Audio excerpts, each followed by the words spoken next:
سوال کیا گیا تھا ایک شخص سے متعلق کہ وہ اس کے جو معتقدین ہیں وہ خود بھی نماز کا انکار کرتا ہے اور وہ اپنے آگے سجدے کراتا ہے. تو نماز کا جو بھی دینی احکام ہے اور جو بھی بنیادی ارکان اسلام ہے، کسی کا بھی رکن کا انکار کرنا یہ کفر ہے. نہیں پڑھنا یہ الگ معاملہ ہے، سخت گناہ کبیرہ ہے، لیکن اگر وہ کلیتاً اس کا انکار کرتا ہے تو یہ کفر ہے. اور سجدہ اگر وہ تعظیم کے طور پر کراتا ہے تو یہ حرام ہے، اور اگر تعبدی ہے تو وہ شرک کی طرف جائے گا. تو ایسے افراد سے بچا جائے، ایسی عقیدتیں وابستہ نہ کی جائے، اور جو ان سے وابستہ ہے ان کو سمجھانے کی کوشش کی جائے کسی عالم سے، اور کسی جو اللہ کے ولی ہیں، بزرگ ہیں، اس علاقے کے جو مشہور شخصیات ہیں ان کے ذریعے ان کی اصلاح کے لیے کوشش کی جائے. پھر ایک اور بہن نے یہ سوال کیا تھا کہ والدہ کی طبیعت خراب ہے تو کیا ان کی طرف سے رمضان کے بعد ہم روزے رکھ سکتے ہیں یا نہیں. تو مالی جو بدنی جو عبادات ہے اس میں نیابت جائز نہیں ہے، یعنی ان میں کسی کی طرف سے کوئی نہیں کر سکتا.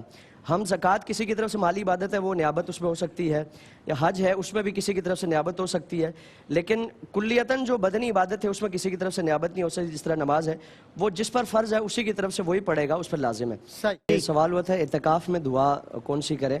تو آخری عشرے میں یہ اعتکاف کیا جاتا ہے. تو آخری عشرے سے متعلق جو دعا ہے اللہم اجرنا من النار، یا دیگر جو دعائیں آپ صلی اللہ علیہ وسلم نے جن کی تعلیم فرمائی ہے، ربنا آتنا فی الدنیا حسنہ وفی الآخرۃ حسنہ، ایک انتہائی جامع اور مختصر دعا ہے، اس کا اہتمام کریں. ایک خاتون نے پوچھا تھا کہ وہ پیٹ میں تھیلی لگی ہوئی ہے تو نماز روزے کے کیا معاملات ہیں. تو اگر تھیلی کی وجہ سے پاکی ظاہر نہیں ہو سکتی تو وہ معذور شرعی ہوں گی، اور معذور شرعی کے لیے حکم یہ ہے کہ وہ جس وقت کی نماز پڑھ رہی ہیں اس میں وہ وضو کر لیں. اس وقت میں جتنے بھی فرائض واجبات وغیرہ جتنے بھی نمازیں وہ عبادات کر سکتی ہیں وہ کریں. جیسے وقت وہ گزرے گا یا اس عذر کے علاوہ کوئی اور عذر پائے گا تو ان کا وضو ٹوٹ جائے گا، اور اس کے لیے پھر دوسرا وضو کرنا پڑے گا. زہر کا وقت ختم ہوا، وضو ٹوٹ گیا، اب عصر کے لیے دوبارہ وضو کرنا پڑے گا.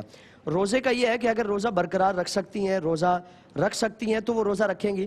اگر روزے کو برقرار رکھنا ان کے لیے مشکل ہے اور آئندہ زندگی میں بھی یہ امکان نہیں ہے کہ وہ تندرست ہوں گی، تو اس کا فدیہ وہ ایک صدقہ فطر کے برابر ہے. اور اگر امکان ہے تو پھر وہ تندرستی کے بعد روزے کی قضا کریں گے.